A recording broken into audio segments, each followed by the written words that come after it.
6:30. We call the meeting to order. Please join us in the pledge of allegiance.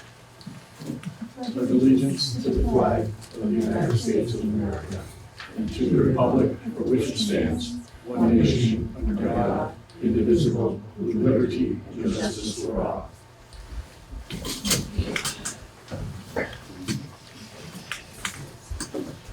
Well, welcome everyone. Do we have any additions to the agenda? Have any remarks? Open public comment for items not on the agenda. Seeing none. Minute approval.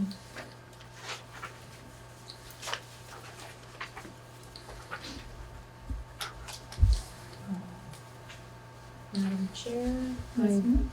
move that we approve the minutes of our regular select board meeting on Tuesday, November 21st, as written. Is there a second? Second. Is there any discussion? Hearing none. Michael? Aye. Brandon? Aye. Tom? Aye. Jean? Aye. And aye, the motion carries. Warrant. Jean? Yes. I move that we approve payment of the following warrants. 11T, accounts payable, $129,192.06. And that includes the first half of the school rental. 47S payroll, $9,375.93. And 48S payroll, $9,905.66. Second. Is there any discussion? Seeing none, all those in favor, Michael? Aye. Brandon? Aye. Tom? Aye. Aye. I'm an aye, the motion carries. Madam Chair, Sir, I would make a motion, please, to take the highway department pickup bids first, so that Mr. Walker isn't here till midnight. do I have a second? Second. Is there any discussion? All those in favor, Michael? Aye. Brandon? Aye. Tom? Aye. Jean? Aye. I'm aye. Thank you very much. Okay, David, you're up. I award it to the high bidder. You guys have paper for it? Yep. Oh, yes. Yep, that was you. You just got the one bid? Two bids, just the bids. one. Oh, okay. Move that we go with the high bidder of $700. Is there a second? Second. Is there any discussion? All those in favor signify by saying aye. Michael? Aye. Brandon? Aye. Tom? Aye. Jean? Aye. Aye, motion carries. Thank you, David. Are you gonna notify them, David? Yeah. Thank I you. will. Okay, Gordy, you're up. Okay, is it all right if I sit right here? Yes, it is. All right, everybody can hear me. Hi, my name is Gordon Christensen. I'm a resident of Vernon, Vermont for the past 35 years. I live up on West Road, and I'm also a financial advisor with Edward Jones. My office is down in Greenfield, and I represent Edward Jones for the town of Vernon. And what I'd like to do this month, it's been a while since I've been here before the select board, is to give you an update on the assets that are invested at Edward Jones on behalf of the town of Vernon. I will try and do my best to keep this as brief as possible, but I don't want to leave out any opportunity for question and discussion. I'll go through the various accounts that are now held at Jones, okay? With performance for the year. I'll give you a brief little investment update, if you will. I don't really need to tell you a whole lot. You see the news yourself. There's been a lot of volatility in the market over the past couple of years, namely in 2022. Just to bring you up to speed, you had the Russia-Ukraine war. You had supply chain issue shortages. You had inflation rise. You had the feds raising interest rates. You had Washington. I'll leave that at that. You can draw your own conclusions. So it created a volatile year in 2022. 2023 started off pretty strong. June, July, all of a sudden the market started to drop back again. Why? Primarily because the feds continued to raise interest rates. And just for those who are not as adept in the financial industry, Think of a seesaw when we were kids. When interest rates go up, the value of bonds go down. Okay, so just for your edification, 91% of the town's investments are in fixed income or bond funds. Okay, only 9% is invested in the market. Now, again, when interest rates rise, the value of those bond funds on paper go down. Also, when interest rates rise, you would think that the stock market would do well, but because of all of the geopolitical risk, the Ukraine war, the Israeli-Hamas events overseas, has again led to more volatility. Okay, little backdrop on what's going on in the world. However, the market has rebounded considerably in the last 5 weeks, so that the S&P is up about 19% for the year, the Dow is up 9%, and the NASDAQ, your technology sector, is up about 36%, just to give you some parameters, okay? All right, what I'd like to do, I handed you quite the book of your different accounts, if you will, and they range from the Town of Vernon General Fund. Also managed in separate accounts is the Tyler Cemetery Fund, the Alice J. Brooks Fund, the South Cemetery Fund, the North Cemetery Fund, the A. Perry Cemetery Fund, the Marsh Fund, and the Scott and Noyes Fund. So what I'd like to do is just right now begin with just reviewing very quickly the different cemetery funds. And then is it all right if I ask Cindy Turnley occasionally a question that, for my edification, and perhaps yours as well? Okay, so it's not a pop quiz, Cindy, don't be nervous, okay? It's okay. All right, Tyler Cemetery Fund. From the Tyler Cemetery Fund, there is presently, if you open up your page, you'll see at the bottom of page 5 of 5, there's $149,000 in that Tyler Cemetery Fund. And you can also see on that page how the performance was for the year. So again, that's Tyler Cemetery Fund, bottom right corner, it's up 17.7% for the year. You'll see that the fund is invested in a variety of mutual funds. I won't get into what mutual funds are. Feel free to call me after if you don't know, but they ranged in value year to date from 5% up to 46.5% it grew this year. Okay? Any questions yet from the board? Not yet. Okay, we're gonna keep rolling. Okay, so this is the Tyler Cemetery Fund, of which about $8,800 a year is pulled. And my one question to Cindy would be, we have the Tyler Cemetery Fund, but also on the spreadsheet for the town fund, there's the Tyler Cemetery Fund allocation in there as well. That's correct, because that's not a general fund, that has a whole bunch of funds that are broken into that. Okay, and yeah. It's not for the general fund, it's for, there's 17 different funds broken into that one. Right, this one here that we're talking about, you know which one I'm talking about. Okay, because in there is the Tyler Cemetery Fund, the South Cemetery Fund, the North Cemetery Fund, and the Alice J. Brooks Fund. That's correct. And I was just wondering why it's also broken into the general fund as well as the individual cemetery funds that we have. Something we could talk about offline, but. Because those were invested a long time ago. Right. And then they suggested we invest in some bonds or whatever. And so they put them all in that one fund, which you call the general fund, which it's not a general fund. What would you like to call it? I call it the, it has 17 different funds in it, none of which are part of the general fund. Okay. But when you say that they put them into these funds, are we talking about The people we were investing with at the time. before me? Okay. So at some point, it might behoove us as a town and the select board to take a look at that spreadsheet of 17 funds that, I forget what bank it was that we had before, but maybe rework that because there seems to be some duplicity here when we have cemetery funds both in the town large account fund, whatever you want to call it. We called that the, trust account. Okay, the trust account.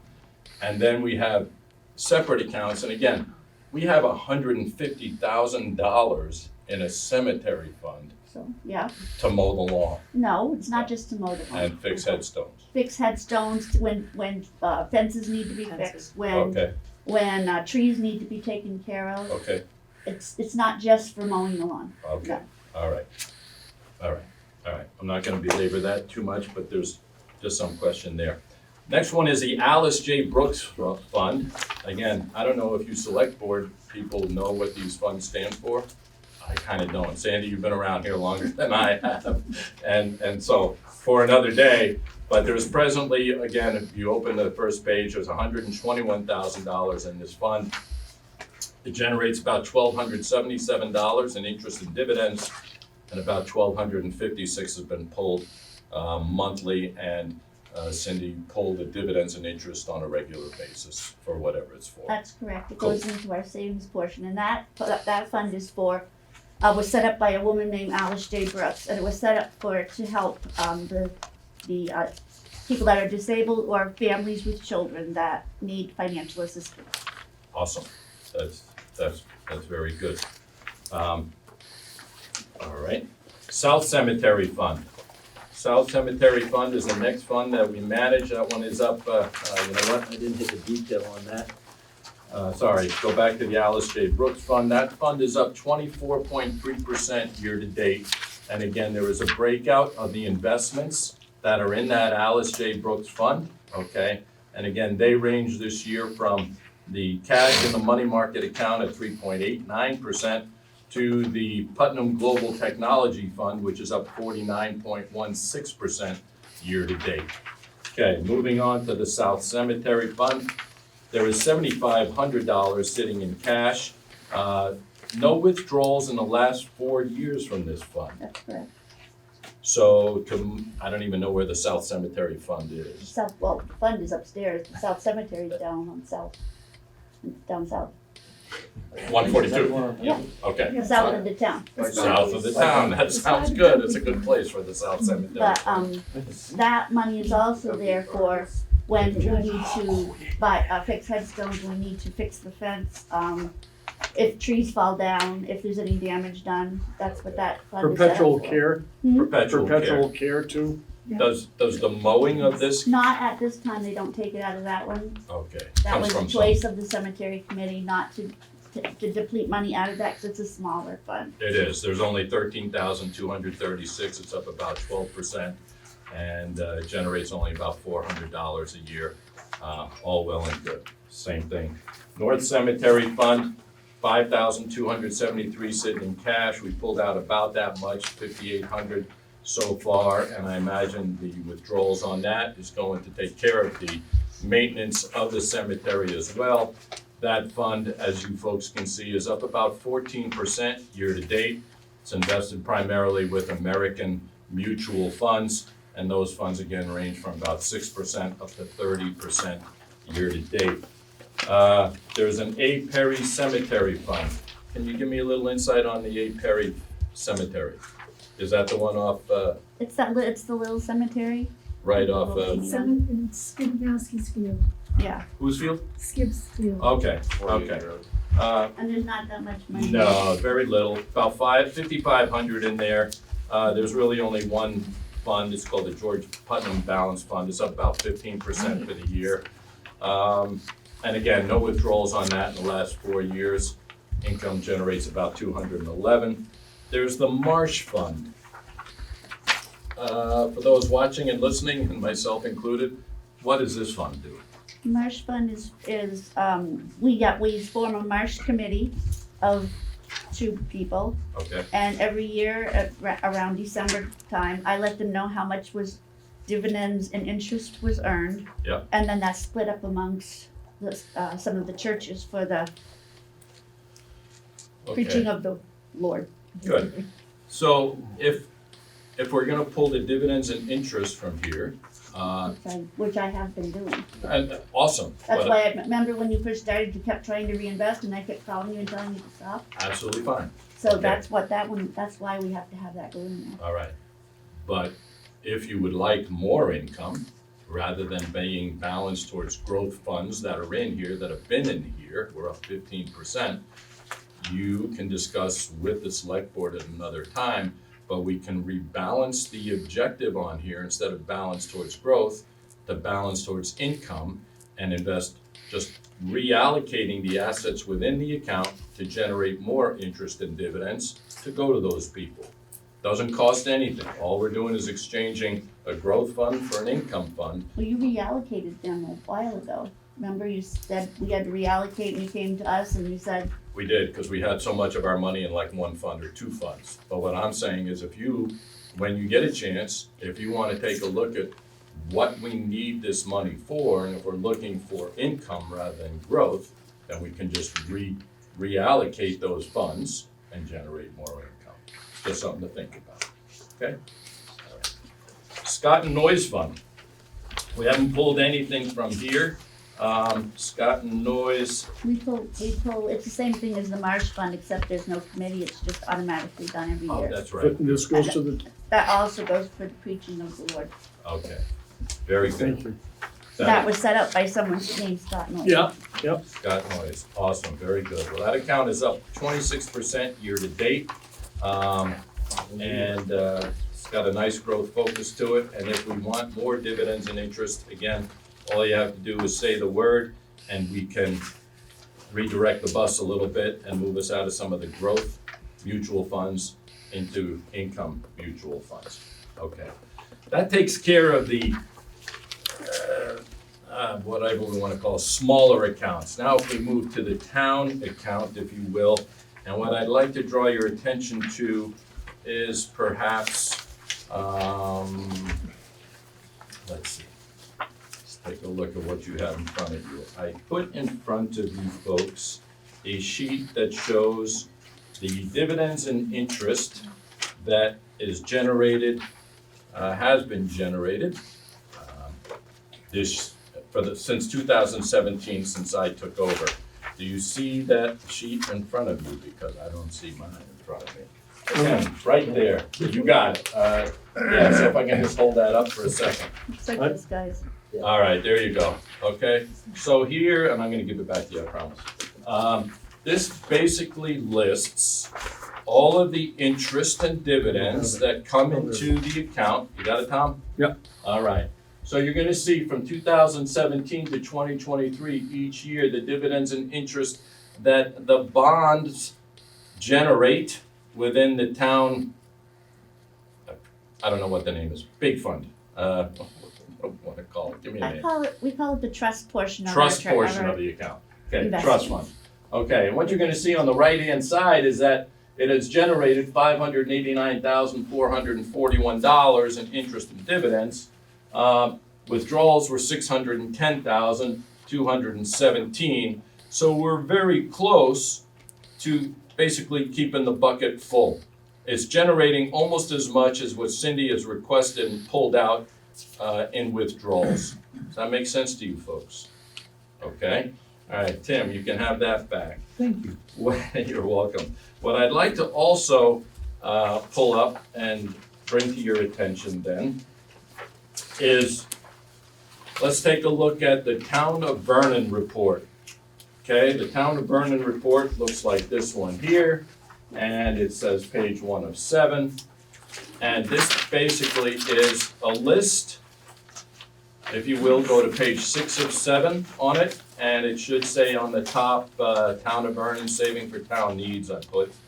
But on page 6 of 7, you can see the list of all of the bonds, okay, the federal bonds that we have. They're called the Federal Farm Credit Bureau bonds, okay? And you can see year to date, the change in value on the bonds. Some are up some are down a few. They range from down, the first one you can see is down 1.65%. You'll also, let me go back to the top line there. The top line, money market fund investment shares. There is presently $578,000 in the money market account to be used by Cindy for the town at her discretion. It is presently paying 4.71%. So it's not lazy money. I printed out for you also on your papers there, you might see a statement from back in 2017. 2017, money markets were paying 0.16%. That means anything to you. 0.16% is what the money markets were paying back then. Interest rates have gone up substantially, so that this $587,000 is generating about $2,187 a month in interest alone. Now, going down through real quick, you have the plethora of bonds with values, interim values until maturity. And then below that, on page 7 of 7, you can see all those mutual funds that are represented in the other accounts like the cemetery funds. I'm giving you a ton of information, I know, and I apologize. I don't know how else to do this, but to just kind of get you up to speed, I'd be happy to come back next month as well. This is a 30,000-foot view of all of the town's investments, okay? Now, let's get down to brass tacks here. On the next Town of Vernon page, or report, there is one, I'll cut to the chase, that shows, Is this 1 of 5? Is that the report, 1 of 5? let's find out. General fund? Yes, yes, there we go. That's just all. Cindy, What I want to just bring your attention, it might just make more sense for me just to talk to you than anything else. The value of bonds fluctuate with the rise and fall of interest rates, okay? To best put this in a scenario that you would understand, mortgage rates have gone from 2.5% to 7.5%. When mortgage rates go up, you know what happens to the value of your house, Andy?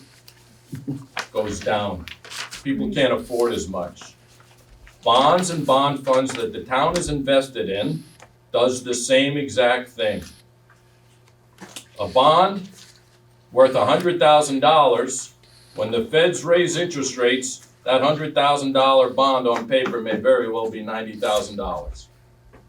It looks on paper like the town has lost money, but we have not lost a single penny because we never, ever sell prior to maturity. A bond value will fluctuate throughout the life of the bond. If interest rates go down, the value of our bonds on paper here will go up. However, with the feds raising interest rates the way they did last year and continued this year, the value of bonds and bond funds dropped substantially. However, the interest that we are getting from those bonds do not change one bit. And then also, when the bond matures, it's got an end date to that bond. And when the bond matures, that $100,000 that was originally invested in it will come right back into your bank account as $100,000, even though in the course of time it may have dropped to 70, where many of our bonds are right now. Many of our bonds look like they're underwater, but that's okay. We're not selling our bonds. A matter of fact, in 2 days, we have another bond that's maturing for $100,000. We're going to get our $100,000 back, even though 4 months ago it was worth $1,500 less. Cindy, you have your hand up? Yeah, because I have a couple things I want to share too. Okay, yep. I just want to make sure that everybody understands how bonds work. Bonds are called a fixed income for a reason. They provide fixed income for a fixed amount of time, guaranteed at that interest rate. If, Tom, you were going to sell your house, let's say the town assessors come by and your house is assessed $50,000 more than it was a year before. How much money did you make? How much extra money is in your wallet? 50 grand. No. The value of your house might be reassessed, okay? Yeah. Might be worth 50,000, but you didn't make a dime. If you Right. sold your the house, That's correct. then you would. Same thing, interest rates have gone up. My house on West Road, the value's gone down, but I didn't lose a dime. That's how the town bond, this is how fixed income works. This is how bond funds work. And this is what you were in before I came on board as well. Because according to the town financial something or other that was written up, that's the limitation that we can invest this money into. It has to be in these bonds, okay? So even though the value drops in the meantime, we haven't lost a dime if we don't sell a bond. On Friday, today is what, Tuesday, Thursday, on the 8th, there's another 100,000 will be in there. That'll bring it up to 687,000, and we haven't taken out $687,000 in 6 years, Okay, Tom, okay? Now I'll take a breather you and didn't let take a you break. digest. No, I want to hear Okay, what's Art? Gordy, I'm just curious, what are the interest rates on these bonds and what are the maturity dates on the bonds? Okay, very good. All right, so let me just refresh. I mean, I don't have it in front of me. Are they like 5 years or are they like 30 years or? More towards the 20 to 30 years. They're long-term bonds, okay? So on one of the sheets that I gave you folks and let me see where it is here. They range in maturity. They're laddered bonds, so that's why, like I said, on the 8th, we have another bond that is maturing.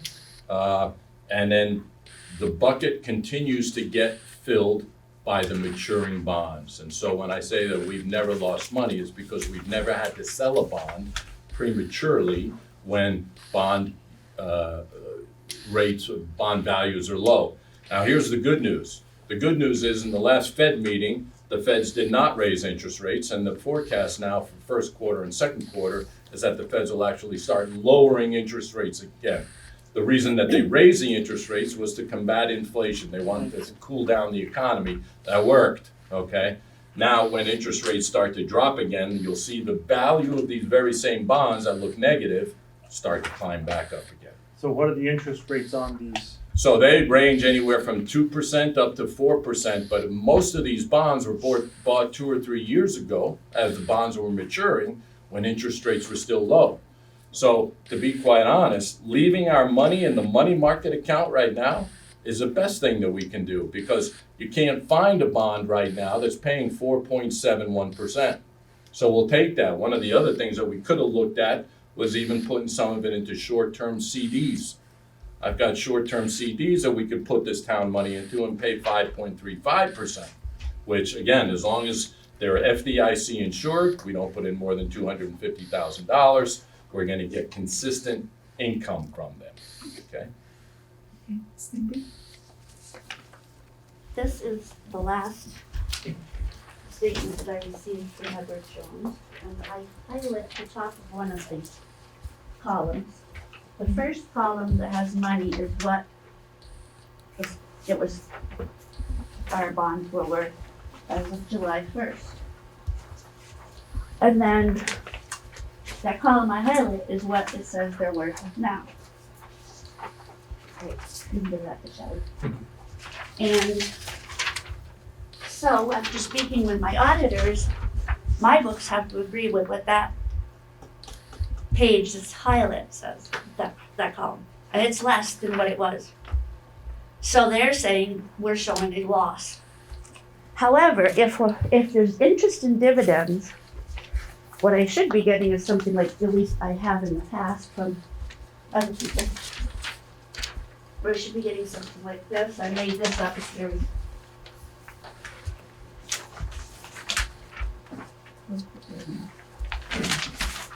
Thank you. And, okay.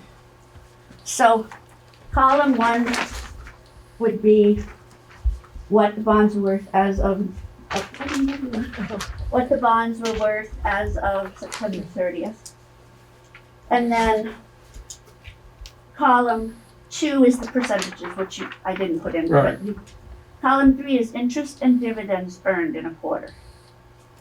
And then column 4 is, I assume, is the unrealized losses and gains. column 5, or unrealized, losses and Yeah. gains and realized losses and gains. The column I highlight is what I need.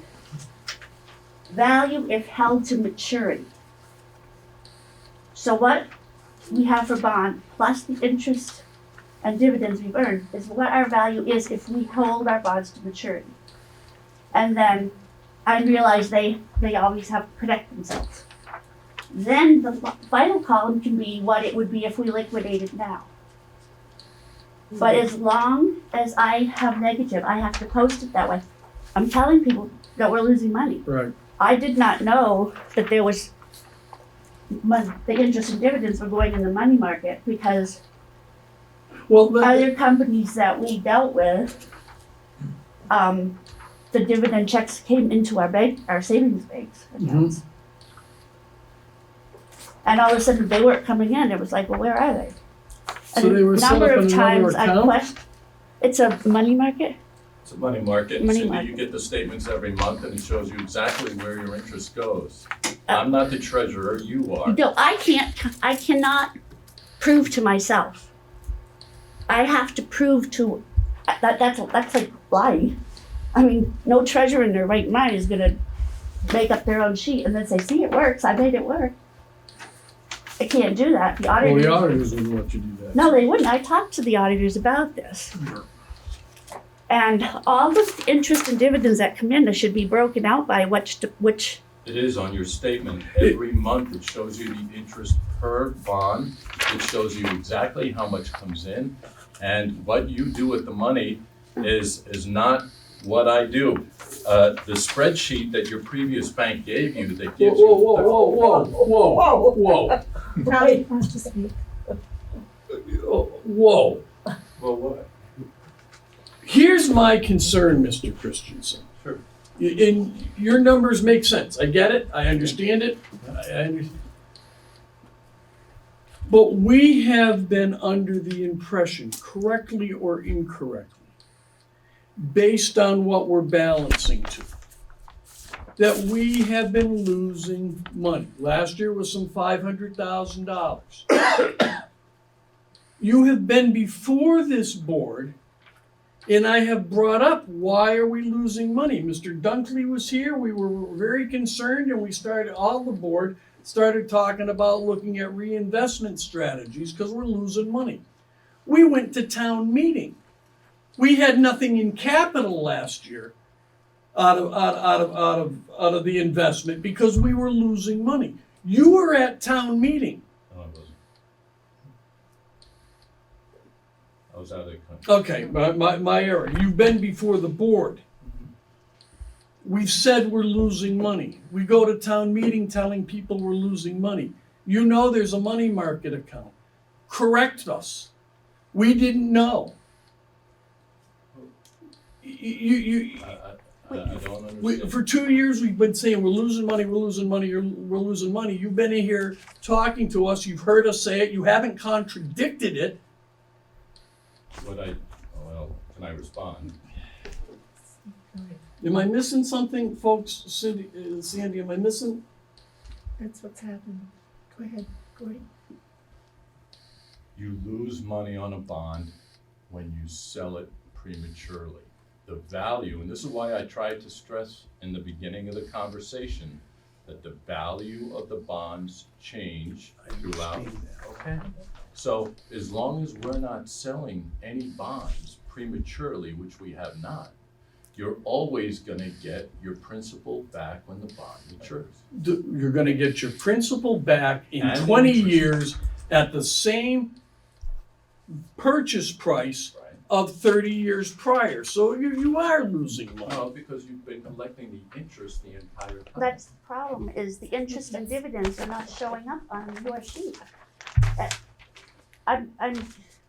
We should know what the bonds are worth if we do not liquidate, what the bonds are worth as of September 30th.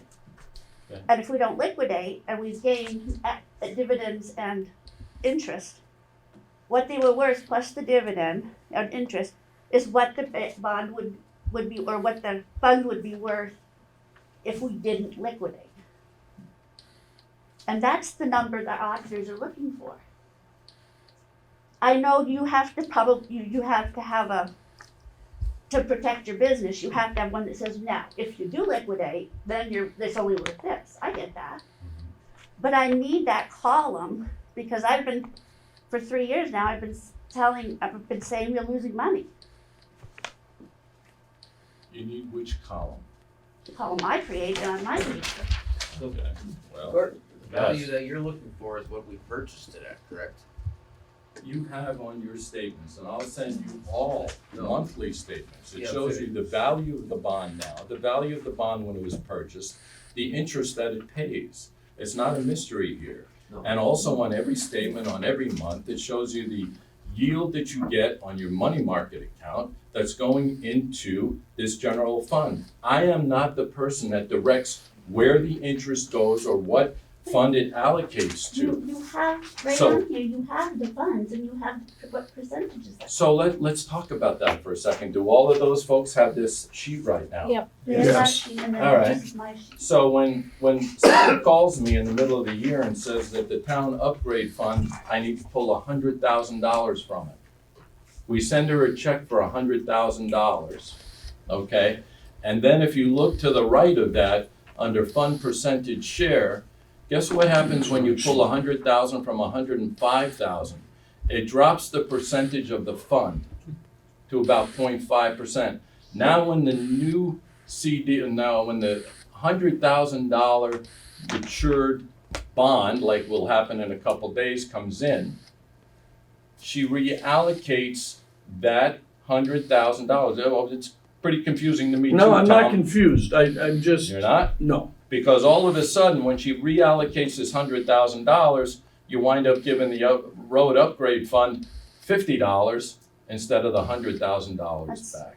No. No? No. So when, I told you when we first started this, what each fund has in it. And that it always has to be that, because you remember you thought it was really funny how far out the percentages were. well, yeah, 13 decimal points. Yeah, well, that's why, because it has to be exactly what the townspeople voted on. You can't go, well, $50 here, $50 there. That's not how it works. So then what happens to that percentage if you take a look at that? Fund per share. If you put the 100,000 back in the town road upgrade fund where it belongs, you're not breaking it out amongst all the funds. You took out the 100,000. From, All right, do you replace it from the 580,000 that's sitting in cash? if we needed to, we could, yes. If we were gonna put it back. But when you take it out of just that fund, you don't take it out of all I of them. know, which is what you did, right, which drops the percentage of how much is in that fund. Because that's how much we have in that fund at this point. We need the exact penny of what we have. And that's why it goes out 13 decimal points. Okay. I'd like to get back to answering Tom's question. The value of the bonds dropped over the course of time. This year, in the last month, it's up $60,000 in this last month because the Fed stopped raising interest rates. I've inherited from this town, you guys were all in bond funds. I printed out 2017 statements for you. If you look at the 2017 statement, and you look at those bond funds in there, not one of them is equal to the $100,000 that was in there in 2017. The value of those bond funds changed. They generate the income, and that's why I printed this for you. The income, the rent, the paycheck from those bonds stay the same. It doesn't go up or down. You don't lose money on the interest that's coming in or out.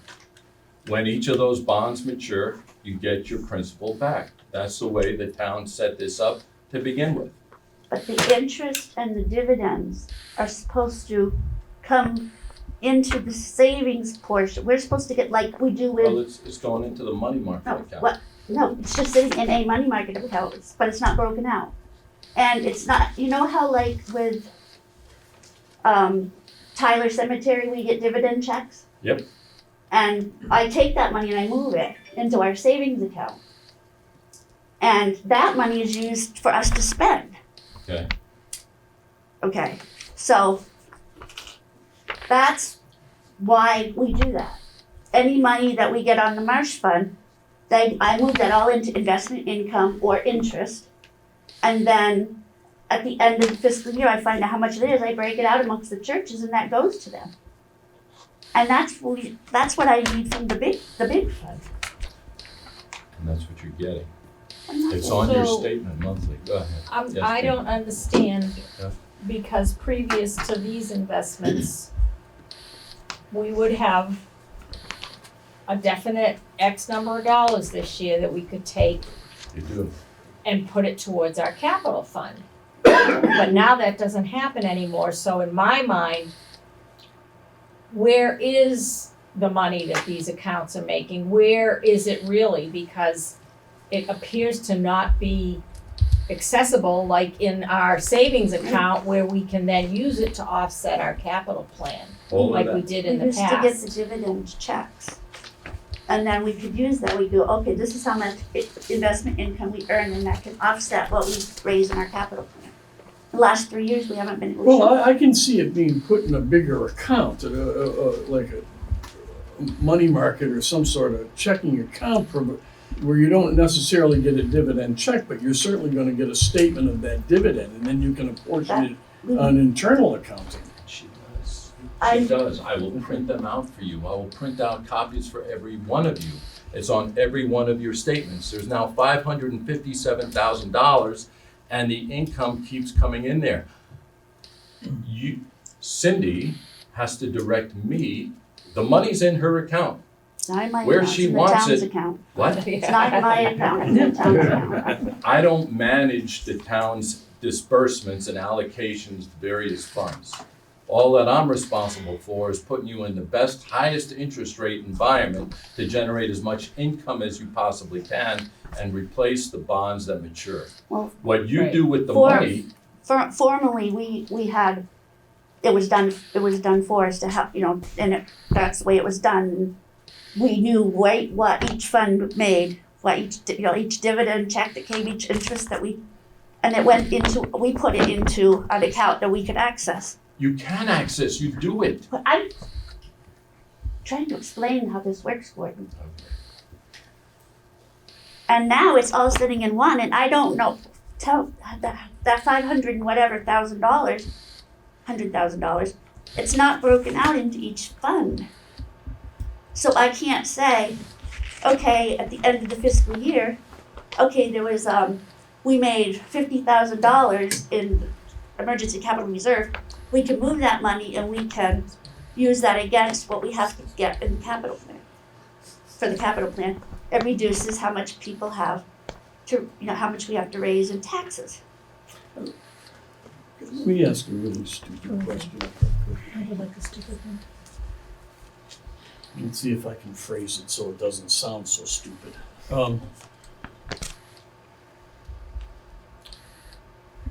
When you have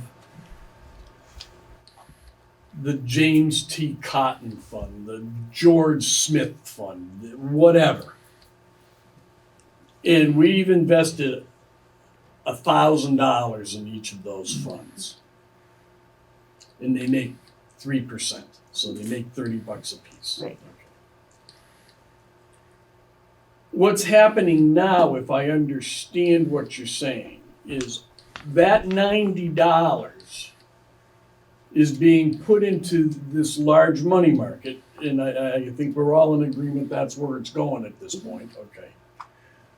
But because it's going in a lump sum, and you're only seeing what's been deposited, you can't therefore break out in a portion to those three, the Jones, the Marshall, whatever funds. Right. And that's the only way that money can be used, correct, is for what the bequeathment was for, Correct. or what town meeting authorized that money to be That's used right. for. So right now, and Gordon, I get it, I do. So there's a bunch of money in a money market account from all of the good investments that we've done and all of the good things that have happened. But you don't have the ability to apportion those back to the originator's intent Correct. as the articles or the bequeathment That's correct. requires. And because I can't do that, I would be doing my Okay. own work and then, So is that, does do I think, is that Well, right? I think so, but then the question is, who does do that? It was done by a former agency or facility we used. Gordon, Did you- are you willing just to simply fill this spreadsheet out for Cindy? We have been doing that for 7 This, I mean, if years. she sends you an Excel file, this sheet, will you fill it out for her? I will fill it out for you. This is what we've been filling out for years. No, because you didn't have the column that I need. Okay, all right. I need this column. The value held to maturity. Correct. The value that it will be at maturity? If we do not, Yeah, the Liquidate value our of held to funds. maturity, yeah, absolutely. So the value is held to maturity, that's fine. That's the principle that you will get back. Right, that's easy. That's on your statements, but I will fill it in for you. and fill in with what each one has gotten in dividend checks. That's how we know what we've made. I know, but all that I'm trying to say, and I'm not trying to give you a hard time, but on all of your statements, like the one that just came in on 11/27, you got $271.20 in interest that came in. You got $2,964.38. I know what fund that belongs to. Because it says on your statement what bond it was associated to, okay? And so the interest on your money market account is also going in there because I don't have the authority to tell you or the town where to put the $2,900 that just came in. Just as That's you because request it's from supposed me. to be broken. All right, we're gonna work this out, okay? I don't think, yeah, sure. Yeah, we'll work out how to allocate the funds, but my point is, if we never sell a bond, We get that. Okay, yeah, It's, totally. we get that. all right, Thank you. that's all I got. I can use my glasses. I'm all set. I thought you looked like you could use an extra set of eyes. Yes, I think. So Gordon, you're saying you send monthly statements for all these funds? You get monthly statements for all the funds, they come in a statement that looks like this from Edward Jones. It shows the monthly interest that comes in, shows the monthly interest from the money market account, and it goes into the money market account because I do not have the authority to direct where the money will go to what bank and how it gets dispersed. Yes, Jim? So, on your statements, is it just saying the name of the bond? Or, because there's like multiple bonds with the same name, and is that why Yeah. Cindy can't tell where that No, money she is can really tell. supposed to go? So if I pull up the Oh. statement, if you want me to, I will right now. So on the last statement that just came in, and if I go down to page, and I will provide copies of all of these statements for you. It will show me it'll show me the value of the bonds, and it will show me the interest that came in for that bond. Some bonds pay annually, some bonds pay semi-annually, the interest. And so Gene, I'll print out copies for all of you that delineate exactly what interest is coming in for what bond. All right, I'll fill out the form for her, but it's clear. There's no ambiguity here. It's associated to the QSIP number of the bond. They're specifically identified, okay, with the interest rate that it's paying, whether it's 2.25%, 2.6%, whether it's 5.25%, 3.46%. All of those interest checks that are coming in are linked exactly to the bond. Okay, and the bond, how do we know very easily what account that bond is, or what fund that Are the bond funds is labeled with the associated bonds with? under them? Or? So in each of these accounts, and that's why there were, one of the questions was, why do we have different cemetery funds in two different places? That gets confusing, but the bonds, 99% of the bonds are all in that town fund, the town trust fund. That's the one that is holding all of those bonds, and yes, you will see it. Each account is broken out, okay? So when you get a copy of this statement,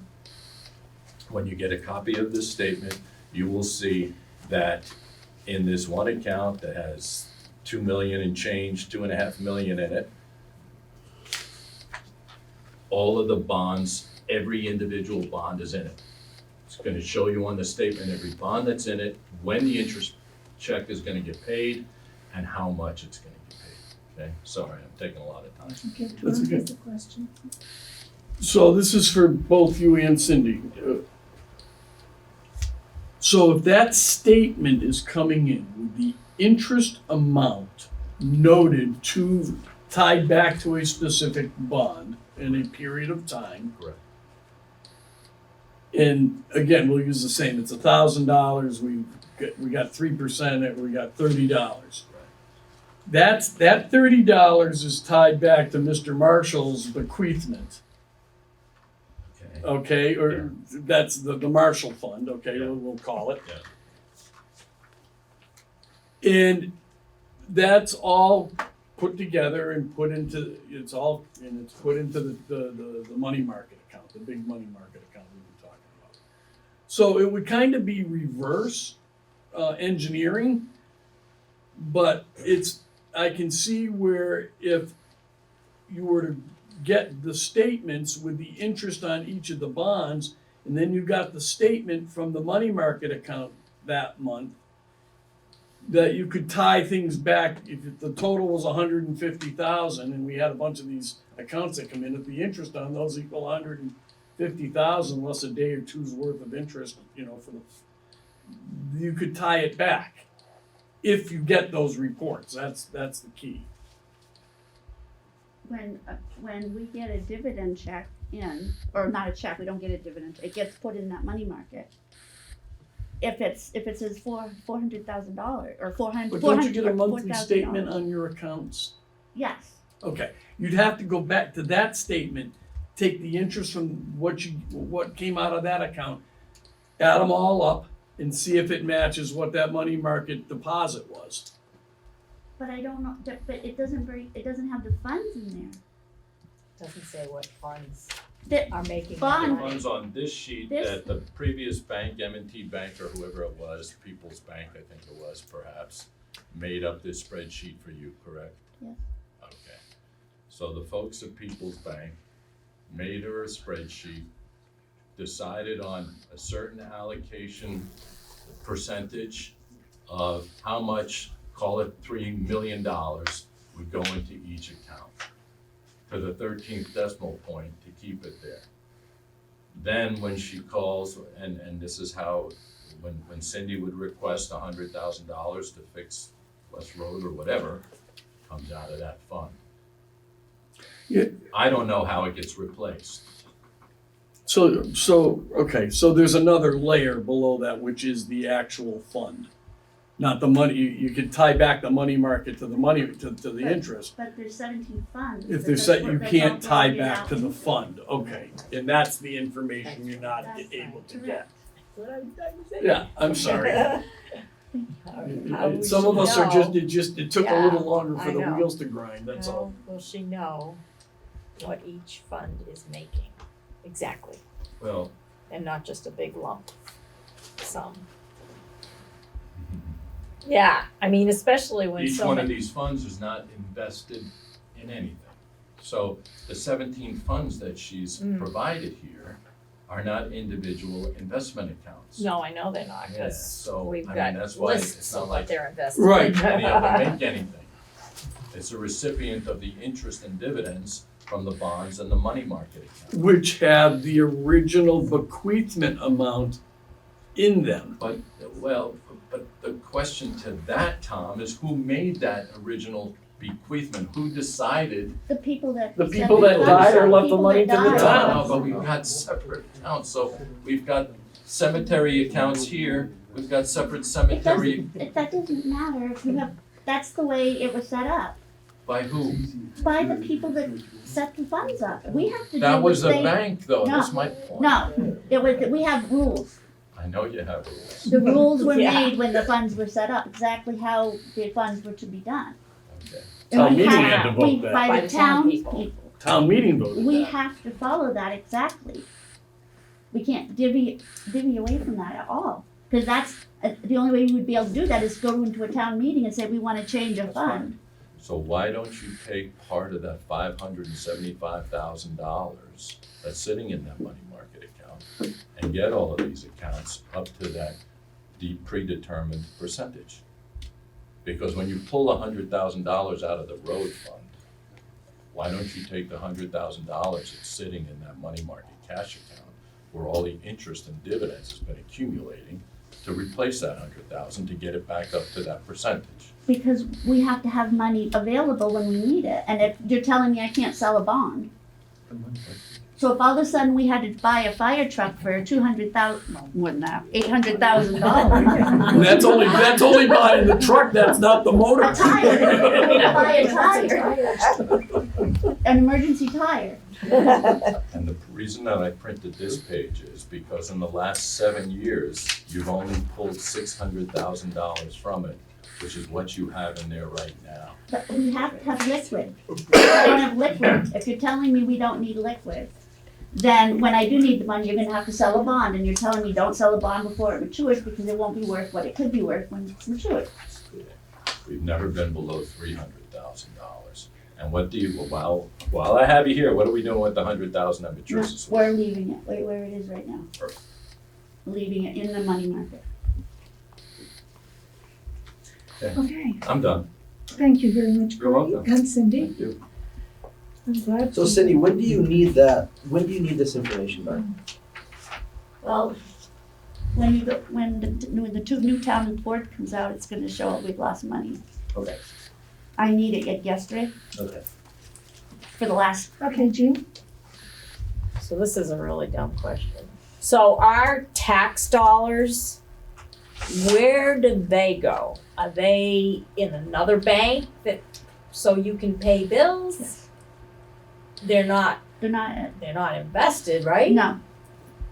They're in M&T Bank, Right. so that I you can have pay them bills. So for when, the town to do business. Yes. when I have to do the appropriations, Right. when I have to give the library their money every month, Yeah. that's in M&T Bank. Which is what I visualized, that Yeah, had to be very that doesn't accessible. get invested. What And happened it's was when not in these. we were doing very well, thanks to Vermont Yankee, so the select board went, you know what we ought to do? We ought to invest some of this money so when Vermont Yankee goes away, we'll have it. So that was the whole conversation. So now, when you have an appropriation, none of that money gets invested because we Right. need that to spend. Exactly. And the money that we do take out is for, when we have to buy a big, capital plan item, then I have to say, can you move some money over because we don't have enough in, liquid, I don't have enough in our savings at M&T or whatever to pay for it. Thank you very much.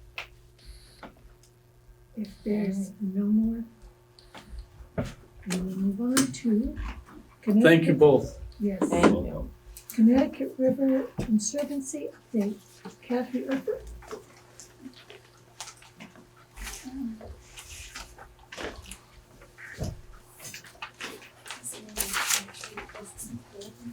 Okay. Picture of patience there. Get my suitcase together and move out.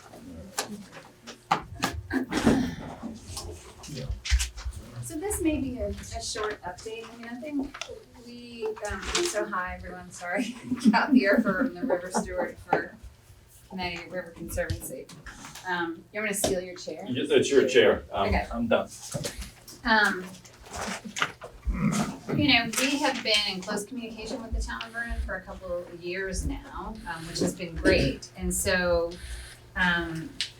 in December 2020, Great River Hydro submitted their amended final license application.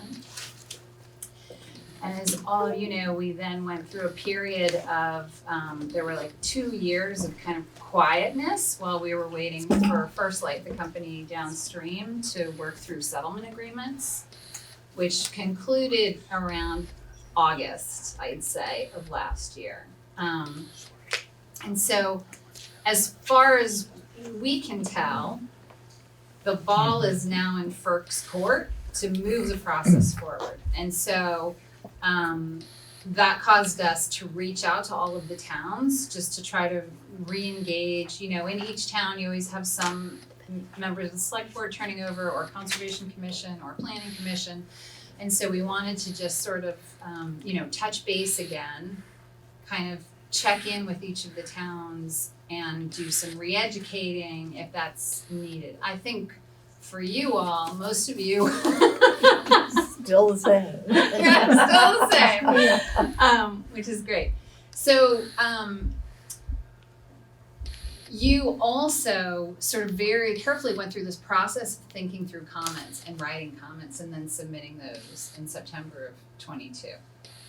The other towns that we're talking to have not done that, and they're in a lot of cases having to just dig in and rethink. So where we're at now is still in this kind of waiting period. So the FERC sent out and asked me questions if I'm assuming you understand what I'm talking about. Just don't hesitate, please, to interrupt me and ask questions. So the FERC, I think last month, set out what's called an additional information request to both First Light in Massachusetts and Great River Hydro up here for some additional information. For Great River Hydro, the timeline was we negotiated with them about the operation change in 2020. In December of 2020, they submitted that amended final license application, which has the operational change as their preferred alternative. During the course of 2020 and 2021, they negotiated with fisheries biologists, not including us, but the fisheries biologists from both Vermont, New Hampshire, and U.S. Fish and Wildlife Service on specific upgrades to the fish ladders at all 3 facilities and a specific timeline for that. We commented on that, and basically our comments were that the timeline is too long. They're taking 20 years to fully upgrade the fish ladders to be appropriate for the species that are being managed now, which are American shad, American eel, and sea lamprey primarily.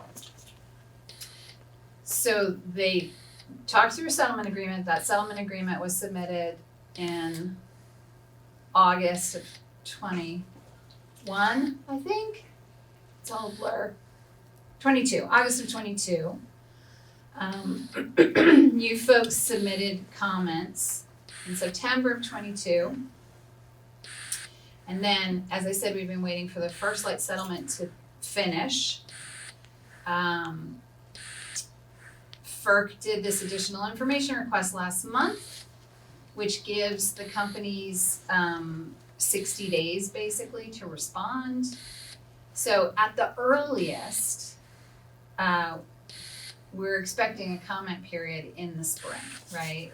Like, not possible that it would be before February 15th because of the timing of this additional information request, and likely sometime after that. So spring or summer will be the formal comment period. So what myself and we have a new river steward in New Hampshire. There's 2 of us. What we have been doing is trying to pull together information in kind of a usable packet, which will include a resource list, a comment template, which you really don't need because you already commented, and a couple of additional things. And I have a PowerPoint that I've been doing for the other towns, which it would, I think, just be redundant for you at this point to go through that. So I can circle back and provide that to everyone. The other thing that I will do is make sure that at least the main select board email list is getting we have a hydro updates e-blast, so that when we know exactly when we have a public comment, we can notify the people we think will be commenting. So I will update that. And then I think basically, by the time we get to the comment period, we're gonna be 18 months out from when you submitted your comments. in your comments, I think you mentioned that, there was gonna be a recreation plan developed by maybe summer '23.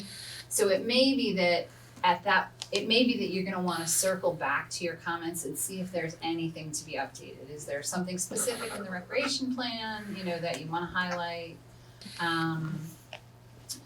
One of the parts of the application, one of the exhibits of the application are these Exhibit G maps, which sort of show the property that Great River Hydro owns in most of the towns.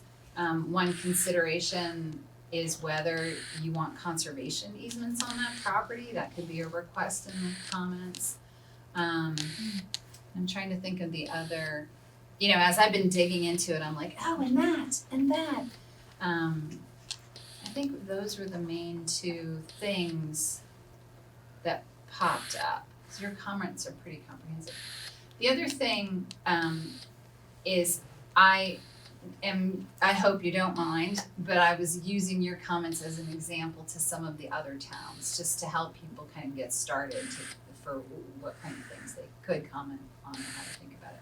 Some of the towns are more concerned about erosion, some are more concerned about recreation issues, some both. So we're just trying to provide a lot of different resources. We have comments from Newbury, much more focused on erosion, so we're also providing those as examples to the other towns as well. So, short. Any questions, Michael? Do you know we have a conservation committee now? You do? We do, Okay. so we can provide you that information as well. Yeah, that'd be great. And I mean, one of the hardest things about this whole process going on year 13 is it's a really thick bureaucratic process. And so we have to kind of re-explain it a lot. So if it's useful for me to meet with the Conservation Commission and sort of like walk them through FERC relicensing 101 and, You guys wanna make sure you're aware that we yeah. created Yeah. one last town meeting. Okay, great. We'll send you their email information. Okay. Any questions? No? Yeah, because that's a good idea, because I think that commission was formed since Right. Right. we ever even did our comments and stuff, so, and they're not aware, so. Yeah, that'd be great to, I'd be glad to do kind of sort of bring them up to speed and then make sure that they have the comments that we provided. And then Yes. maybe they could help the next go round with any Yeah. updates. Absolutely. Thank you very much. Yes, thank We'll you. be in touch. Thank you so much for your time. Nice to see you. Nice seeing you all, yeah. Me too. Okay, Carol. I can't hear you. Oh, no, that's just, all I put all the meeting, That's the done pile? I put them, yeah, and then it stays in order, kinda. Can I sit next year too? Mm-hmm. Sewer. Yes. So you got them right here so you can see.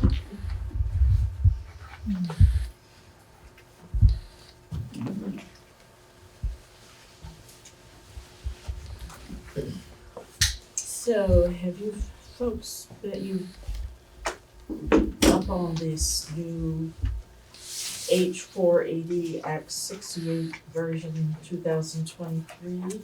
I think they should number it differently. Well, That's I don't know if you have any questions on it. I can give you just roughly what, the state. I don't know how much this bill is just a study and how much is actually being put in. But they figure it's probably the first step in eliminating the local lister's office. And the state wants to move reappraisals from the local level to the state. Whether the state, at one point, I had heard that they were establishing a whole new department and they would be doing the reappraisals. There's also what they're saying too is that they might contract the appraisals out. which is kind of interesting because towns are desperate to get appraisal companies now, let alone. And one thing that, in the bill, there's different things, like, in one part it says, that the decision of the value on a property will be determined by the director of, I don't know if it's gonna be PV&R, director of tax department, and that it's binding. Which kind of would lead you to think there's no appeals. They want to eliminate the BCA from any appeals department, they don't want that. And they said that, in the bill, it says that there will be, convenient places for appeals around the state, but they don't say how many, it's not like it's one per county, two. And there's, who decides what's convenient for people to get to, right, for an appeal? If there's even going to be an appeal process. I think it's kind of scary because our grand list, that's our town's resource. And if the state takes it over, then, that kind of, okay, it is, I think, wouldn't you say, Sandy, going back to Act 60, we used to supply, we used to provide for our own education for our kids. Then when the state wanted to get the money from Vermont Yankee instead of the town having it, they took it and then they allocated that, what they said we needed, right? So in this case, if the state's going to be doing the reappraisals and they're going to control the grand list, and then another thing they want to do is, within this, is to create, right now we have 13 categories of properties. There's, farms, woodland, residential, up, like R1s are resident up to 6 acres of land. And there's the R2s, which are over, got commercial, industrial, utilities. They want to create more categories, I think, within the categories, because they want to, I know that one thing that the state has tried to get the listers to do for years is to keep track of every mother-in-law apartment, you've got a room that you lease out, they want all of that information, and the lister said, no, we're not doing that, that's not part of our job. We value property, that's what we do. So that's been just kind of sitting there, but I think if they can increase the number of categories, then they're gonna say, okay, you've got a 2-apartment house, you've got a garage that somebody could use to fix cars, I think they're, without a whole lot of foresight, they're creating a whole lot more problems and a lot more work, but if it's gonna be done at the state level, who knows? The other thing, let's see, the categories, grand list, there's something else that they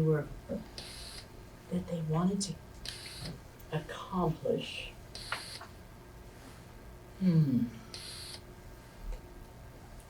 Well, I was kind of thinking along that line too. If you, like right now, whether you have a single-family home, a farm, business, everybody is billed on the same tax rate. Now, that, if they want to get these extra categories, perhaps that's one thing they're looking at is different tax rates. I don't know that, but I'm really getting cynical in my old age. Carol, are they gonna do drive-by? Well, That was, Are they gonna be able to get contractors to do reappraisals? yeah, I mean, that was discussed before Yeah. the big one. I mean, when the last time that, when we did a reappraisal in 2008, Phyllis and Bill and I, with the help of, Mr. Sansucci did the utilities and the industrials. We got into it was over 80% of the properties in Vernon. When they did the reappraisal in 2019, 30%. So, I mean, drive-bys, if somebody doesn't want you on their property, don't want you in their house, you do the best you can. So, let's see.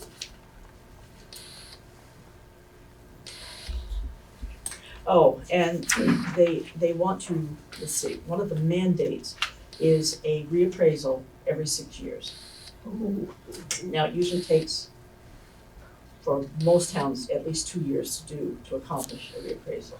So one of the questions that was raised was, okay, if it's every 6 years and it takes 2 years, do you start 2 years ahead, so you actually starting only 4 years? And then 2 years after the 6 years, you can do a statistical if you were out of sync. Now, they could mandate that, and they could, if they left that at the town level, if they decided to leave the reappraisals at the town level, they would, that's one thing they probably will do, is the mandate for every 6 years. Whether in the criteria for a reappraisal, as most of you probably know, is the common level of appraisal, and if that falls below 85% or above 115% of market value, it triggers reappraisal. Or if the other trigger, the coefficient of dispersion, if that's over 20%, that can trigger a reappraisal. They want to do away with the common level of appraisal, so it's just the coefficient of dispersion. And I think that can hurt small towns because that depends on sales, the number of sales that you have. And some towns may have 2 or 3 sales a year. I mean, how do you get, so you can't get good information with that few. And there have been some years when we've had 5 or 6 sales in the whole town for a whole year. So that is I think there's a lot more. I mean, the bill is quite a few pages long. And there are a lot of concerns among the lister community, and I know, Tim and I talked about different things. The select boards, they are encouraging the select boards to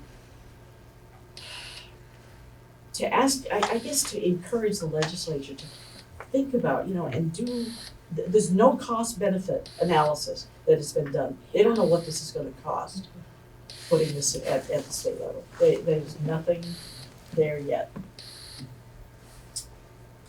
Madam Chairman, Yes, sir? I would tell you this is one area where the Municipal Clerk Treasurers Association, VALA, the Listers organization, and the Vermont League of Cities and Towns are all in agreement.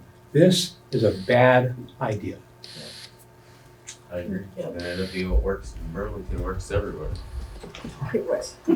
The only thing that's saving grace here is they only appropriated $50,000 to do it. Yeah. So there's two ways of thinking about it. One, they're not serious about it at all. Yeah. Or two, they've already got it figured out and they really don't need a study. So, that's the implications of this. If you take it beyond just, then they take the grand list. Then there's, we're gonna hold back some of your payment because you don't have zoning and you don't have an affordable housing production plan, because that's a hot thing right now and important, I understand, but what's the hot thing in 20 years? I can see this is a really slippery slope. Yeah, one thing that, in the language of the bill, it said, it indicates the study is to be in consultation with relevant stakeholders, but with no definition of what a relevant stakeholder is. And I know that there have been, the Listers organization has a legislative committee, and not that many years ago, the legislature had a lot more respect or more consideration, and they would ask some of these, especially these guys that could, at the drop of a hat, go to Montpelier and testify at a committee meeting, and they still will ask the lister to come or an assessor. But I know the president of our Listers Association is Lisa Wright. She's an assessor in Rutland, very smart, very knowledgeable woman. And she said, I felt like I was just talking to the wall. You know, they asked me to come. I told them why it was not a good idea. I laid things out, and it was, okay, thank you. And no back and forth. It was just, that was it. And so there's a lot of concern. Kevin? Have individual towns talked about the select board drafting like a letter or something like that, sending it to our state legislatures or state legislators, and advising that they're, that the towns are, either strongly disagreeing with this or that they really need to think about this before they implement something. Yeah. And I Because think individuals they're should- notorious for implementing stuff and then, well, heck, we'll figure out how to pay for it later.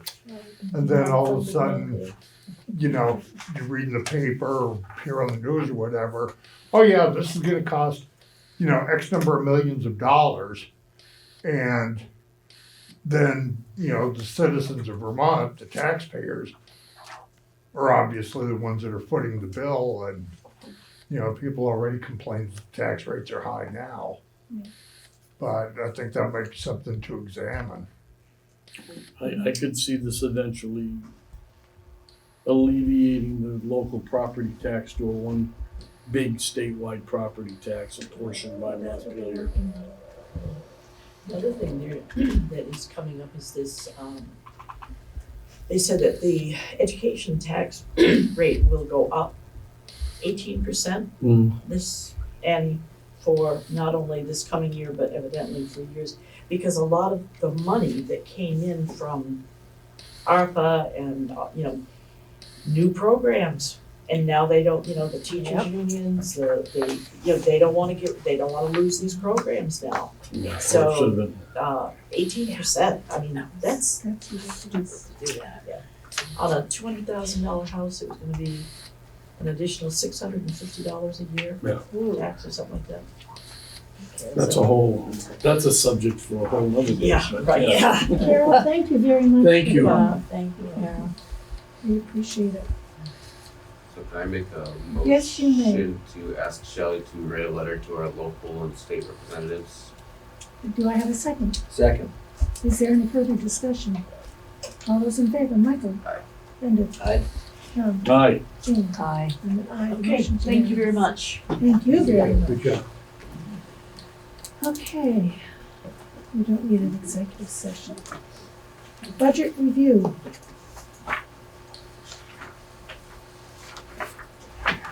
Do you feel like we're doing it now, or you want to wait? I'd like to put it off. I'd like to have it, well, maybe other board members want to talk about it, that's great. I'd really like to have a discussion as to, where are we this year? And Cindy provides it, so it's not anything that, this year's budget was X, the proposed budget is Y. This is how much money we got to spend, this is what the tax rate may look like. And then we can go, because we've not said no to anything yet. But you've been waiting to. Right. No, not at all. Not at all. But we do have to discuss the budget as a total piece of, Could you get that information for us, Cindy? What, I'm sorry, Could you get all that stuff for us? you wanna know what Well, it's just like what you'd put in the town report. Okay, What we spent, what was appropriated last year by all the departments, what was spent, the total, Yeah. what the proposal is for this year, the difference, Right. what our revenue streams might be other than taxation, and you show those in each of the budgets, we get that.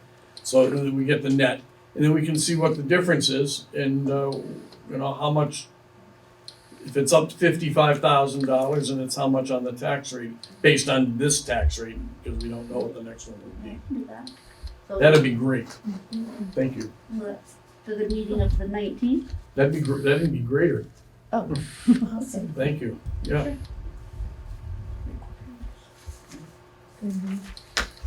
Minutes. I think the capital plan wanted to go over some of this stuff. Well, this is by department. Yeah, I don't wanna see it in aggregate. Speaking to Mike, yeah, the capital plan does have a couple of questions, at least I do, and I should probably coordinate with Kat. Okay. But just to circle back around, kind of, Tom, with our 500,000 or whatever that's in the money market, how much of that is the emergency capital? That's what Cindy would like to know. I don't know. That's exactly the question It's that not the- begs to be answered, not That- just capital that- plan, but all of them. That 500,000 has to be broken out amongst 17 funds, and it's not happening, and I can't answer. And that's the question that you guys have to solve, is how is that gonna be broken up? And and you're gonna just have to ultimately make decisions and go with it. Yeah. I mean, you can go back and do individual calculations. That would take- for each one, but. The interest on the interest. For $8.33 on, type of thing, no, that would be crazy work. I can't do it myself. Well, it's impossible. Well, She's not allowed to. I can't do it. I legally Right. can't do it myself. Yeah. Because then I'm proving to myself, I'm telling myself, oh yeah, you did right. That's Yeah, great. Good job. Yeah. You can't be the submitter of an invoice and the bill payer at the same time. Right. Yeah. Exactly. So anyhow, the capital plan would like to know that, just whenever you guys crack that nut. Okay. And the other, and again, maybe Kat, you ought to speak, I ought to be quiet. But the other ones, we have a couple of things, the highway department and the fire department, where we came with a capital plan that we have a couple of requests, the cost of equipment's gone up phenomenally, and we've gone from, in the 100,000 plus range to all of a sudden, 500,000 or whatever, and we're just curious how you want us to proceed with those. I mean, Dave's here to speak for the highway department, but the fire department could give the same speech. I did show Cindy the question about, Slade and Brill. She's never received an invoice, so she can't pay if she doesn't have an There's invoice. two outstanding invoices from what we were doing. Do you know what, for the fire department? Or for our No, highway? just from that company in general for work they've done in the town. I don't know which roofs they worked on, but there's two outstanding invoices. Some of them are several years old and have been given reminders and they've given up asking for the money. Well, But I didn't get copies of the invoices. And I just want to say, in my work on the capital plan, this is not the first time that I've had someone say to me, I did not get an invoice paid, and I'm tired of asking. And so I thought, it just must be someone's, angry, but now this year we're hearing it again. So I don't know, I don't do bills, I don't collect bills, I don't deal with bidders, it just so happens in conversations, it has come up when people said, I'm not gonna do this. They should The probably bills check with go the treasurer. the bills go to each department. Department head signs off on and returns them in. So that may be where it got stuck, I And don't know. unless I get a call directly from the company saying, and I have before saying, hey, I haven't gotten paid, do you have invoice for such and such? I'll say, send it to me and I'll submit it to the department head. But if they don't submit it, I don't know. Right. Yeah, and I can't tell you where they submitted it, who they sent it, what dates, what Most of the time it invoices goes were. to each department, Okay. But, So you know what bills haven't been paid? well, I haven't been given the bills. I was told the reason that they have not given the assessment on the roof is because when they went back and looked at their records, when they were getting ready to, they were like, we have two outstanding bills from previous years that hadn't been paid. And so they apparently canceled the appointment to assess the roof because they have requested, according to them, they have requested numerous times for the bill to be paid. They have not gotten paid, and so they are no longer going to do work for this town because of that. Now, they didn't give me copies of the bill, they didn't say, here's the dates, you know, they're a few years old, a couple of them, they're from different years.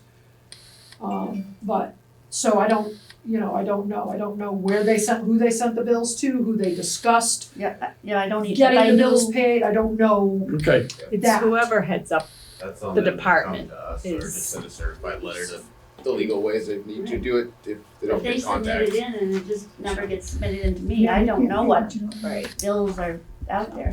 I know in my work, we did change it, so individuals don't get bills, only our AP department gets them to prevent that issue. There'll be more work for you, but it's a way to solve that issue. Well, that's the way the town wanted it done, and they wanted each department to be responsible for their own bills. So that's why that got set up that way. Whether that needs to be changed is another, I mean, certainly if they send the bills to me, then I can make copies and I scan them and send them to all the department heads, and I'll at least have a copy. But that was a choice that was made many moons ago. And as a department head, we decide what line item they're supposed to go on. Which may not be I know. obvious all the time It's the to same thing, the but treasurer. like I said, we made it so Yeah. they don't get lost. They get them and they Yeah. distribute them out, that way they always have that copy. Yeah. That may be a way to track them, so it can be like, we know we have these outstanding bills, and she could call the If I don't departments pay and my say. bill, my "Yeah, AP department's emailing me, why isn't, I send it to you on this date, why isn't it done? Yeah. It just, it's more work for Cindy's office, but it puts pressure on everybody else to confirm that they're paid. Yeah. So maybe David can answer your question on the furnace? Is it fully funded and has it been purchased? Yeah, On the what? furnace for the highway department. It's been fully funded, has it been purchased? Didn't know we were getting one. It's on the list, as a need, Well, okay? Well, and it's fully funded, so Do you need a if furnace, you need David? it, Highway Something department. you need? it's fully funded, but hasn't been appropriated by town meeting. Yep. Okay. I couldn't well, tell you. it's been previous years, it was appropriated as part of the capital plan, so it was, and it was fully funded, let's see. Yeah. it Twenty? says 20. I've never put in for a Last It's budget year. part of the, Yeah, last year it was part of fully its funded. lifetime cycle. So if you don't need one, then I guess I can just. Last year, I never put nothing in for last year. It's been From 2022. accumulating. So, For 2 years. yeah, Oil, for 2 fired years. furnace, 700 gallon. $11,000 was Fire allocated, department got one. Yeah, so, but this is under highway department. yeah, they also have a furnace It's- on their list. I got three When you- furnaces. I tell you, some of them are over 34 years old. 2 of them are. I can look into, I'll look into that Probably working tomorrow. good. You buy a new one, it'll last you 7 years, and you'll have, to, you know, Well, if so. not, then the money's just there for when you do need it. Yeah, this is news to me. I'm glad I stayed. David, why don't you come in tomorrow morning? Okay, If she had you're a not question tied about up the with anything, grader. we'll take a look at that. Yeah. Oh, I do Oh. have grader question. Yes, you do. Our grader, do you know if it was purchased with capital plan funds when it was originally purchased? Nope. Or you don't? Cap plan wasn't in place at the time. Oh, we've had it that long. Okay, Yeah, it's an 88. okay, Oh, yeah. okay. And it's my understanding that we sometimes like loan it out or let people rent it or other No. places use it? No. No, it's kind of vice versa, right, Dave? If, Guilford? if Guilford needs help, we go help. Okay. Oh, okay, okay. It's just other towns. So we're not generating any income with it? Nope. Okay, Just like if we need I help, we need a dump misunderstood truck, something. Northfield will come up, Guilford will come Okay. over. So I There's no misunderstood. exchange. all right. And we're planning on keeping it until it doesn't work anymore? Yep. That's the plan. You can put antique plates on that. Yeah, you could. You You don't drive it enough to not qualify. So what about the fire department, Michael? I haven't been to a meeting to do this, I'm here. And last week I was at a meeting with the other Can I planning say commission. this to you guys? Just so you're aware, unlike the equipment, you're looking at almost 20,000 the last 3 years, the prices have jumped on stuff. Yeah. Per year. Yeah. Plus all the It's new- scary. The new Yeah. machines coming in, what we're talking about. Well, that price of metal, I mean, it's out of hand. Yeah. So I don't know where we're headed with all this. Take really good care of what we've got. He does. It's He good. does. Yeah, it's got to crash. Good thing.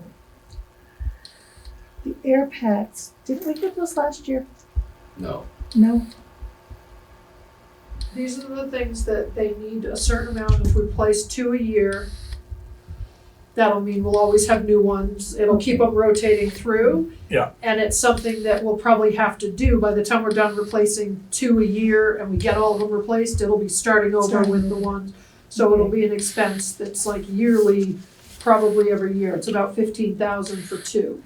So we had asked, is that something that should be in the fire department budget as a yearly expense versus capital plan expense? It's a recurring expense. Right, even though it's, individually they're under 10,000, but for 2, it's 15,000. So that had been a question that we had asked, like, does that need to stay as a capital Technically, expense? if individually they're under 10, they shouldn't be in a capital plan. So we wanted to know, should that, But which budget should that be in? It doesn't matter to us, we just wanna make sure that the capital plan is, so that was one of the questions we had asked. Cause that's something that going forward will probably be an expense for the fire department every year. They're gonna be buying 2 more. You're better to keep it in the capital plan Okay. for the purpose, my rationale is if there's a recessionary thing or we have to make cuts, the cuts will come from the equipment replacement before they come to people in a general fund budget. I think you need to keep your capital needs separated so they're funded. Town meeting may choose not to fund the article on a particular year, and that's fine. But if you keep it over there, it's not subject to the whims of the annual budgetary line item reductions. Okay.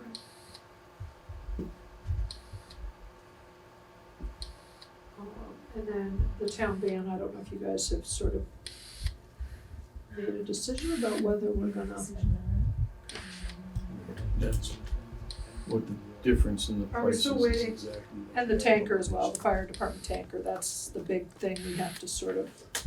Although I was tonight told that January 1st is not the actual date, we've got about a 6-month window for the current price of 850,000. So it's not actually January 1st. So I've been corrected on that. So it's about a 6-month window from the time we were given the information, so maybe more like March. Wonderful, thank you. So we have a little bit more time to think about how we wanna, but it's still, the price will go up after that, it'll still be, we still need about 400,000, which we don't have, just to do a down payment to start the order, if we were to decide to get it before the price goes up. So, that's a lot, and that only covers, obviously half of the cost, we only have about 300, what did I say? 389, 150, almost 400,000. That's how much we're short, Yeah. right now, so, anyway, so I don't know what we wanna do there. I know. And you can just email me, Michael, when you get some of these other fire department answers. Yeah, the highlights on the capital plan is just the ones that are still outstanding, that are on those outstanding questions, so that they're easy to see, because the numbers tend to blend together, at least for me, when I look at the sheet too long. All the lines blend together, so the highlighted ones across are the ones that still need resolution before we can get this ready for presentation and publication. And Cindy would have to give you the information, which she doesn't have yet on the reserve fund. She has to know the interest and dividends. Current balance. Okay, what other questions do you have? Just the town ban is the other big one that we, Yeah, we haven't. I think that right now it's not necessarily a need, the capital plan, feels it's not, it's not gonna break down. David said it'll be good at least another year. Of course, the cost goes up, but at least another year, and we don't have it funded yet, so. Dave, how often are they using that? Lately, Yeah. didn't go out at all last week. Then when it does go out, you're under 10 hours a week. Their schedule shows about 9 trips a month on average is planned. They That's really if they cut get down enough since people. COVID. Okay. They were really busy and then COVID hit and they cut down and there It hasn't picked up. hasn't, yeah. All right. Well, thank you very much. You guys have put a lot of hard work. Yeah, this has been great. Mostly cat. It's been great Good. and appreciated. Everybody shared the private revenue, she said that. Yeah. Yeah, I read that. We brought $912 in revenue. More than I thought. Yeah. I'm impressed that we got it. Yeah. Well, sometimes I think you gotta be a stinker if you wanna get it, Well, it's not on mine. I really, no, we're still in So session. entertain a motion to adjourn. So moved. Is there a second? Second. Is there no discussion? All those in favor? Aye. Brendan? Aye. Aye. Aye. We are adjourned at 7:12. I 8:12. 8:12. Oh, it's like-